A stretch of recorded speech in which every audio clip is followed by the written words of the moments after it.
આવો હવે દર્શન કરીએ ઠાકોરજીના વામ ચરણારવિંદના.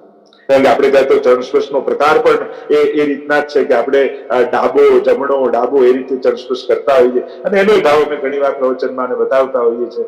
વામ અંગ, ડાબુ અંગ ઠાકોરજીનું પુષ્ટિ અંગ છે, જમણો મર્યાદા એટલે ડાબો, કારણ કે આ બધા જીવો એ નિત્ય લીલાના જીવો છે અને નિત્ય લીલાથી આવ્યા છે, પુષ્ટિમાંથી આવ્યા છે એટલે પહેલા પુષ્ટિ અંગ, પછી મર્યાદા સંસાર ભૂતલ પર આવે એટલે જમણું. પણ મહાપ્રભુજીએ કૃપા કરી, ઠાકોરજીએ કૃપા કરી, આપણને ફરી પુષ્ટિ ભક્તિમાં અંગીકાર કર્યા અને એટલા માટે ફરી ડાબો. તો આ પ્રકારના ચરણ સ્પર્શનો આપણે ત્યાં પ્રકાર છે, દંડવતનો પ્રકાર છે. તો 9 પ્રકારના ચિહ્નો એ જમણા ચરણમાં છે. હવે ડાબા ચરણમાં 7 પ્રકારના ચિહ્નો છે, 7 ચિહ્નો છે અને આમ 9 અને 7 16 ચિહ્નો કુલ થાય. તો 10મું ચિહ્ન એટલે કે ડાબા ચરણમાં પહેલું ચિહ્ન એ ગોસ્પદનું છે, ગોપદનું છે. અને એ ગોપદ ચિહ્ન એટલે કે ગાયની ખરી, ગાયનો જે ચરણ હોય એની ખરી એ ગોસ્પદ કહેવાય અને એનું ચિહ્ન ઠાકોરજીના વામ ચરણમાં છે. જો બધા તીર્થોના ફળરૂપ ગાયને માનવામાં આવે છે અને એટલા માટે હરિરાયજી અહીંયા સમજાવે છે કે આ ગોસ્પદનું ચિહ્ન ના સ્મરણ માત્રથી વૈષ્ણવને સમગ્ર તીર્થોની યાત્રાનું ફળ મળે છે. અને સર્વદેવમયી ગાવ, સર્વદેવમયી ગાયને માનવામાં આવે છે. ગાયની અંદર સમસ્ત દેવતાઓનો વાસ છે એમ માનવામાં આવે. સમસ્ત તીર્થોનો વાસ ગાયની અંદર છે. એટલે તમે જયારે ગૌગ્રાસ અને કાઢો છો, ગાયને ખવડાવો છો, એટલે સમસ્ત તીર્થોમાં રહેલા દેવતાઓને તમે ભોગ ધરી રહ્યા છો. પોતે પૃથ્વી રૂપા છે ગાય, ત્યારે પૃથ્વી પણ દુઃખી થાય છે ત્યારે ગાયનું રૂપ ધારણ કરીને આવે છે એમ ભાગવતજીમાં કહ્યું છે. તો કેવલ ઠાકોરજીના ચરણારવિંદમાં રહેલા આ ગોપદનું સ્મરણ નેત્ર બંધ કરીને કરો તો તમને સમસ્ત તીર્થોની યાત્રાના ફળની પ્રાપ્તિ થાય. અને આપણા તો વાર્તા સાહિત્યમાં પણ રૂકમણી આદિના પ્રસંગ આવે છે. ગંગાજીના કિનારે રહેતા પણ ક્યારે ગંગાજીમાં નાહવા જઈ ન શક્યા અને ત્યારે દેહ છૂટ્યો તો એ પૂછ્યું કે રૂકમણી ક્યારે ગંગાજીમાં નાહવા ના આવ્યા? પૂછ્યું એમને ગુસાઈજી કે ગંગાજી કે સેવામાંથી સમય મળે તો નાહવા જવું. કે સ્નાનનું તો કેટલું મોટું પુણ્ય. જે સેવામાં આસક્ત હોય, સેવામાં રત હોય એમને તો પુણ્ય કરવાની પણ ચિંતા રહેતી નથી, કારણ કે એ પ્રભુને પ્રસન્ન કરીને આખા સંસારને સુખી કરી લેતા હોય છે. જો જે પરમ ભગવદીઓ છે ને એને તો પુણ્યો કરવા ન દોડવું પડે, એ તો ઠાકોરજીને પ્રસન્ન કરે અને મનમાં મનોરથ કરે કે પ્રભુ આ બધાને સુખી કરજો અને પ્રભુ એવી કૃપા કરે કે બધાને સુખ મળવા લાગે. ભગવતીઓએ તો ખાલી મનમાં સંકલ્પો કરવાના ઠાકોરજી આગળ. પ્રભુ તો કલ્પ વૃક્ષ જેવા છે, એને દોડી દોડીને એકને જમાડવા ન જવું પડે. પ્રભુની આગળ કોઈ ભગવતી જેને ઠાકોરજીમાં અનન્ય આસક્તિ છે અને વિનંતી કરે કે આટલા લોકો ભૂખ્યા છે પ્રભુ એને જમાડજો, એને એ ભૂખ્યા ન રહે તો ક્યાંક ને ક્યાંક પ્રભુ કોઈકની દાતાના હૃદયમાં પ્રવેશ કરી જાય અને એને વિચાર આવે કે આટલા ભૂખ્યા લોકો બેઠા છે, લાવ હું જમાડી. એટલે હું તો એમ માનું છું કે દુનિયામાં જે ભગવદીઓ ભગવત સેવા કરી રહ્યા છે અને જેનાથી પ્રભુ પ્રસન્ન થયા છે અને એ લોકો જયારે મનોમન ભાવ કરે કે પ્રભુ આ બધાને સુખી કરજો, ત્યારે ઠાકોરજી કેટલાય દાતાઓના મનમાં પ્રવેશ કરી જાય અને એમનાથી એવા પુણ્યો કરાવે કે બધાના દુઃખો દૂર કરાવે. અને એટલા માટે જે ભક્તા જે ભગવદ આસક્ત છે એને તો પુણ્યોની પણ ચિંતા રહેતી નથી અને એ તો એ જે કરે એ પુણ્ય છે. અને એટલા માટે આ ગોસ્પદ એ બધા તીર્થોના ફળરૂપ છે. કહ્યું કે સ્વર્ગ, મૃત્યુ, પાતાળ ત્રણેય લોકમાં આ પવિત્રતા આ ચરણ સૂચવે છે અને આ સર્વને સર્વમાં પૂજ્ય છે. એ દરેક લોકમાં પૂજ્ય ગોપદ છે એટલે એનું સ્મરણ વૈષ્ણવે જરૂર કરવું. આગળ કહ્યું જે 11મું ચિહ્ન છે વામ ચરણમાં એ છે જાંબુ ફળ. જાંબુનું ફળ એ ઠાકોરજીના ચરણારવિંદમાં છે. આપણે ત્યાં રથયાત્રા આદિમાં જાંબુનું ફળ ઠાકોરજીને ધરાતું હોય છે. તો એ જાંબુ ફળ અહીંયા હરિરાયજી સમજાવે છે કે આ લૌકિક સંપત્તિને આપનારું છે જાંબુ ફળ. તમને એમ થાય કે અલૌકિક તો કરું છું પણ મારા લૌકિકનું શું? મારે તો લૌકિકમાં સુખ જોઈએ છે. તો પ્રભુ પાસે દરેક પ્રકારના લોકો આવે. એ સ્વાર્થી બી હોય, ભયભીત પણ હોય, યાચક પણ હોય, નિષ્કામ પણ હોય, સકામ પણ હોય. પ્રભુ ક્યારે પણ કોઈને પણ નિરાશ કરતા નથી. આપણે ભલે કેટેગરીઓમાં જુદા જુદા પાડીએ પણ ઠાકોરજી તો કોઈ પણ ભાવે એમના શરણમાં આવ્યો તો એના મનોરથો પૂરા જ કરે છે. તમે જે પાત્ર લઈને જશો એવી પ્રાપ્તિ કરીને પાછા આવશો. આપણે તો કુમદાસની વાર્તામાં આવે ને કે ત્યારે મહાપ્રભુજી મળ્યા, શરણે આવ્યા ને કહ્યું કે કંઈક માંગો મારી પાસે. અને કુમદાસની પત્નીએ કહ્યું કે અમારે કોઈ સંતતિ નથી, આપ કૃપા કરો ને કે કોઈ બાળક થાય. મહાપ્રભુજી કે એક નહીં 7 બાળક થશે, જાઓ આશીર્વાદ. અને બહાર જ્યાં આવ્યા ત્યારે કુંભનદાસે કહ્યું, અરે જે ભગવાન આપવા સમર્થ હતા એની પાસે તે સંસાર માંગ્યો. મહાન પાસે તુચ્છ માંગવું એ પણ મૂર્ખતા છે. જો તે ભગવાન માંગ્યા હોત તો મહાપ્રભુજી તને સાક્ષાત પ્રગટ પુરુષોત્તમ આપી દે. જે સંસાર માંગ્યો એ તો ભાગ્યમાં લખ્યો છે, મળી જ જવાનું. પણ ગુરુ કૃપા એ ભાગ્યને પણ બદલનારી છે. આપણે તો જયારે જયારે વિચારીને પોતાના જીવનને, તો આપણે પોતાના જીવનને વિચાર એવું લાગે છે કે એટલા આજે જે આપણે સુખી છીએ એટલા પુણ્ય આપણે કર્યા છે, યાદ છે? પાપ માટે તો સતત આપણે ભાવતાલ કરવાને, મેં તો ક્યાં એવા પાપ કર્યા કે આવા દુઃખ આવે, તો એવા પુણ્યો ક્યાં કર્યા છે કે આવા સુખ આવે? એનો જ વિચાર કરો. આપણે કોઈ એવા પુણ્ય નથી કર્યા. આપણે તો મહાપ્રભુજીના શરણે ગયા છીએ ને, બસ એમની કૃપાથી આપણા ભાગ્ય બદલાયા છે. આપણે તો યમુનાજીના નામ લઈએ છીએ ને, એટલે ભાગ્ય સૌભાગ્ય શ્રી યમને જો દેહી. આ શ્રી યમુનાજીની કૃપા, એમણે આપણું ભાગ્ય લખ્યું ને એને ભોગવી રહ્યા છે. અને એટલા માટે આ જાંબુ ફળ એ સુવર્ણનું પ્રતીક છે, હરિરાયજી સમજાવે છે. અને લૌકિક સંપત્તિ આપનારું આ ફળ છે, એ લૌકિક સંપત્તિનું દાન કરે છે. એટલે જેને લૌકિકતાનું પણ આકર્ષણ છે, તો ઠાકોરજી લૌકિક જીવોને પણ નિરાશ કરતા નથી, એને પણ પ્રાપ્તિ કરાવે છે. આગળ 12મું ચિહ્ન એ મત્સ્યનું છે, માછલીનું ચિહ્ન ઠાકોરજીના વામચરણમાં છે. અને મત્સ્ય એ અતિ ચંચલ હોય, અને અતિ ચંચલ હોય અને બીજું લક્ષણ એ જલ વગર ન રહી શકે. એટલે જ આપણે ત્યાં ઠાકોરજી વિવિધ પ્રકારના કુંડળો ધારણ કરે છે. ઘણીવાર ચરણમાં તો મત્સ્ય હોય છે, ઠાકોરજીના ચરણમાં પણ ઘણીવાર મત્સ્ય હોય છે. મકરાકૃત કુંડળ, મયુરાકૃત કુંડળ, મત્સ્યાકૃત કુંડળ, આવા કુંડળો ધારણ કરે ને ઠાકોરજી. તો ત્યાં પણ ભાવ હરિરાયજી આદિએ એ જ બતાવ્યો. મયુરાકૃત કુંડળ, મોર તો સાપને મારી નાખે. તો કે સાપ ક્યાં છે? તો કે આ ભક્તો જે દર્શન કરવા આવે છે ને ઠાકોરજીના, એના હૃદયમાં રહેલા વિષયો જ વિસ્તર છે. આ જે મનમાં વિષયો છે ને એ જ તો સાપ છે. તો ઠાકોરજીના કાનમાં રહેલા કુંડળ મયુર રૂપે એ સાપને મારી નાખે છે. તો કહ્યું કે મકરાકૃત કુંડળ, તો આ મકર કેમ છે એવા? અને અત્યારે વિસ્તાર પણ નથી, કારણ કે મગરનો સ્વભાવ છે કે એકવાર પગ પકડે ને પાણીમાં પછી તો ખેંચી લઈ જાય, છોડાઈ ન શકે. એમ ઘણા જીવો ભૂલ્યા ભટક્યા પહેલી વાર દર્શન કરવા આવ્યા હોય ને, અને ઠાકોરજીના ચરણમાં મકરાકૃત કુંડળ હોય, તો આ કાનમાં રહેલો મગર એવો પગ પકડે કે પછી તો એને એમ થાય કે કેવા સુંદર શ્રીનાથજી બાબા, હવે તો રોજ દર્શન કરવા આવીશ. ત્યારે સમજો કે આ મગરે પગ પકડે. મત્સ્યાકૃત કુંડળ ઠાકોરજી ધારણ કર્યા હોય ત્યારે કહેવાય કે માછલી જેમ પાણી વગર રહી ન શકે, એમ એવી આસક્તિ કરાવી દે જીવને કે એ પણ પ્રભુના દર્શન કર્યા વગર રહી ન શકે. કિતે દિન વહેજુ ગયે બિનુ દેખે. કુમુદાજીને એમ થયું ને કે કેટલા દિવસો થઈ ગયા આપને જોયા વગર, ગોવર્ધનવાસી સાંભળેલા, એવા કેટલા કેટલા પદો, હમણાં એની પણ ચર્ચા નથી કરતો, પણ એ આસક્તિ જગાવી દે. તો આ મત્સ્ય જે છે એ પણ પ્રભુના ચરણોમાં જે બિરાજમાન છે, એ પણ એવી આસક્તિને જગાવે, પણ રસ વગર રહેતું નથી. ચંચલ મન એ જ મત્સ્ય છે, જે સદાય ચંચલ છે. પણ આ મત્સ્યનું ચિહ્નનું સ્મરણ કરો તો તમારું મન શાંત થશે. એ જલ વગર રહી ન શકે તેવી આસક્તિ તમને ઠાકોરજીના ચરણારવિંદમાં કરાવશે કે તમે પણ પ્રભુ વગર નહીં રહી શકો. એવું આ મત્સ્યનું ચિહ્ન થયું. આગળ 13મું ચિહ્ન એ ધનુષ્યનું ચિહ્ન છે.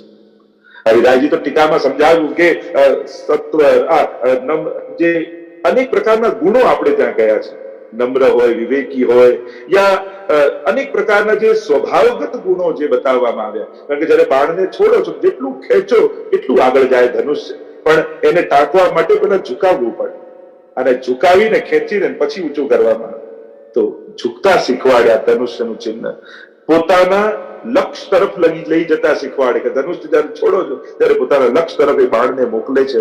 એમ આ ધનુષ્યનું જયારે તમે સ્મરણ કરો છો ત્યારે તમારા મનના બાણને એ ખેંચીને એવું ઠાકોરજી તરફ છોડે છે કે પ્રભુમાં જ જઈને મન ચોંટી જાય છે. આ ધનુષ્યનો આ પ્રભાવ છે. કારણ કે આ મનની ગતિ અતિ ચંચલ છે, એ કોઈ એક લક્ષ્ય સાધી શકતી નથી. પણ જયારે ધનુષ્યનું સ્મરણ કરીએ છીએ ત્યારે એ પોતાનું લક્ષ્ય ઠાકોરજી તરફ કરી દે છે. આગળ 14મું ચિહ્ન ઠાકોરજીના ચરણારવિંદમાં ત્રિકોણનું છે. ત્રિકોણ, ટ્રાયંગલ. અને જયારે એનું તમે સ્મરણ કરો છો તો હરિરાય મહાપ્રભુજી સમજાવે છે કે સત્વ, રજ, તમ અને આ ત્રણેય ગુણોથી ભરેલા જીવોનો ઉદ્ધાર પ્રભુ નિશ્ચિત કરશે, એ વાતનું સંકેત કરે છે. કે જીવ અનેક પ્રકારના છે. કોઈ સત્વ પ્રધાન છે, કોઈ તમો પ્રધાન છે, કે રજોગુણ પ્રધાન છે. પ્રભુ એમ નથી કે જે ઉત્તમ અને જે નિર્ગુણ થઈને આવ્યો એનો જ ઉદ્ધાર કરીશ, પણ ત્રણેય પ્રકાર. એટલે તો આપણે ત્યાં 84 નિર્ગુણ જીવો કયા, પણ 84 સાત્વિક, રાજસ, તામસ થયા 252. એ 252 જીવોનો પણ ઉદ્ધાર શ્રી સાઈજી કર્યો છે. તો આ ત્રિકોણ બતાવે છે કે તમે સત્વ, રજ, તમ કોઈ પણ પ્રધાન જીવ છો, પણ એકવાર ઠાકોરના શરણે આવ્યા છો તો ઠાકોરજી ચોક્કસ પોતાના સામર્થ્યથી તમારો ઉદ્ધાર કરશે. તમારા સ્વભાવને બદલીને ઉદ્ધાર નહીં કરે. જો ગુરુ છે ને એ જીવને બદલે અને એના પર કૃપા કરી પ્રભુને લાયક બનાવે. પણ ક્યારેક કોઈક વિશેષ જીવ છે અને ઠાકોરજીના શરણે ગયો તો ઠાકોરજી એને બદલવાનો ટાઈમ વેસ્ટ નથી કરતા કે તને પેલા સુધારવું પછી સ્વીકારવું. એમ ઠાકોરજી એવો ટાઈમ વેસ્ટ કરતા નથી. તું જેવો છું મારી સન્મુખ થયો, મારો થયો, લાવ તને સ્વીકારી. પણ જે ભાવે ગયો એ રીતે ઉદ્ધાર કરે. શિશુપાલ જો 100 ગાળો બોલે તો ગાળો ને સુદર્શન દ્વારા ઉદ્ધાર કરે, અને કોઈ સ્તુતિ કરે અથવા ગજેન્દ્ર એકવાર હે હરિ નામનો પુકાર કરે તો ઠાકોરજી એ રીતે એનો ઉદ્ધાર કરે. તમે જે ભાવે શરણે જશો ઠાકોરજી એ પ્રકારની કૃપા કરશે. અને એટલા માટે ઉત્તમ ભાવ લઈને જશો તો ઉત્તમ રીતે કૃપાની પ્રાપ્તિ થશે. કૃપા તો કરવાના જ છે. એનો પણ પતન કોઈનું કરતા આવડતું જ નથી ઠાકોરજીને. કોઈનો બગાડ ઠાકોરજી કરતા જ નથી. એ વાલ કરે, એ લાફો મારે કે વાલ કરે, બંનેમાં એની તો કરુણા જ છે. કોઈનો વધ કરે કે વાલ કરે, બંનેમાં એની કરુણા જ છે. તમે એમ કહેશો કે કંસ ઉપર અકૃપાથી ઠાકોરજી, આપણે શું કે કંસનો ઉદ્ધાર કર્યો, રાવણનો ઉદ્ધાર કર્યો, શિશુપાલનો ઉદ્ધાર કર્યો. ઉદ્ધાર કરવું એ અકૃપા થોડી છે. પણ એમનો ભાવ જ તામસ હતો. એમને લડીને જ કૃપા જોઈતી હતી તો ઠાકોરજી કે આવ યુદ્ધ કરીને તારા પર કૃપા કરો. અને ગોપીઓને રાસ કરીને કૃપા જોઈતી હતી તો ઠાકોરજી કે આવ તારી જોડે રાસ રમું. નક્કી આપણે કરવાનું, લડી જ લેવું છે કે એની સાથે ખેલવું છે એ આપણે નક્કી કરવાનું. જેવો ભાવ લઈને જશો ઠાકોરજી એવી કૃપા કરશે. તો આમ આ ત્રિકોણ, આ સત્વ, રજ, તમ ત્રણેય જીવો પર કૃપા, અથવા એ કોઈ પણ યોનિમાં દેવ, મનુષ્ય કે અસુર, કોઈ પણ આ ત્રણેય યોનિના જીવો પર ઠાકોરજી કૃપા કરે છે. એ પણ ત્રિકોણનો એક ભાવ છે. એ દેવ યોનિનો હોય પણ જો પ્રભુ સન્મુખ થયો તો કૃપા, અને જો અકળ્યો તો ઇન્દ્રની જેમ એના ઉપર એનો નિગ્રહ કરીને ઠાકોરજી કૃપા કરે. અસુર યોનિનો કેમ નો? પ્રહલાદ અસુર યોનિના, પણ ઠાકોરજીને પ્રેમ કરતા થયા, એમના શરણે ગયા તો અપનો જન પ્રહલાદ ઉભાર્યો. ઠાકોરજી પ્રગટ્યા. જો સાચા અર્થમાં પ્રાગટ્ય કોઈનું થયું તો નરસિંહ ભગવાન. બાકી બધા અવતાર કહેવાય, ઉપરથી નીચે આવે ને એ અવતાર. પણ નરસિંહ ભગવાન ઉપરથી નીચે નથી આવ્યા. એ તો પ્રહલાદના વિશ્વાસમાંથી પ્રગટ્યા છે. હરિ વ્યાપક સર્વત્ર સમાના और પ્રેમ તે પ્રગટ હોઈ મેં જાના. આ થાંભલામાં મારો ઠાકોર છે, અને થાંભલો ફાટીને નરસિંહ ભગવાન એમાંથી પ્રગટ થયા છે. આ પ્રાગટ્ય કહેવાય, પ્રગટવું. જેમ દૂધને મંથન કરો ને એમાંથી, આ દહીંને મંથન કરો ને એમાંથી માખણ નીકળે. માખણ હતું એની અંદર જ, દહીંની અંદર જ હતું, પણ માખણ પ્રગટ્યું કહેવાય. એમ કણ કણમાં ઈશ્વર છે જ, પણ નરસિંહ રૂપે પ્રગટ થયા એમાં. તો આમ આ એ દેવ હોય, મનુષ્ય હોય કે અસુર હોય, ત્યારે પ્રભુની સન્મુખ થાય છે ત્યારે ભગવાન એ કઈ કક્ષાનો છે એ ન જોતા એની ભક્તિને જોઈને એના પર કૃપા કરે છે. વૃત્રાસુર, વૃત્રને પણ આપણે અસુર જ કહીએ છીએ ને, છતાં કેવી સુંદર સ્તુતિ એના મુખે કહેવાય. તો આમ પ્રભુ તો સર્વ પર કૃપા કરનારા છે. 15મું ચિહ્ન ઠાકોરજીના ચરણારવિંદમાં અર્ધચંદ્રનું છે. અડધો ચંદ્ર બનેલો છે. જે અર્ધચંદ્ર ભગવાન શંકરના મસ્તક ઉપર છે, શિવજીના મસ્તક પર છે. તો ભાવ એ બતાવ્યો કે મોટા મોટા દેવો પણ પ્રભુના ચંદ્રમાં આશ્રય લે છે. બીજો ભાવ એ બતાવ્યો કે જ્યારે એ ચંદ્રમા છે એ મૂર્તિમંત ભગવાન શંકરનું જ રૂપ છે. એટલે કે જ્યારે ચંદ્રમાનું તમે સ્મરણ કરો છો, અર્ધચંદ્રનું, ત્યારે તમારા જીવનમાં શિવ પ્રવેશ કરે છે. અને શિવનો અર્થ થાય સમમ કરોતિ તિ શંકરમ. શિવનો અર્થ થાય કલ્યાણ.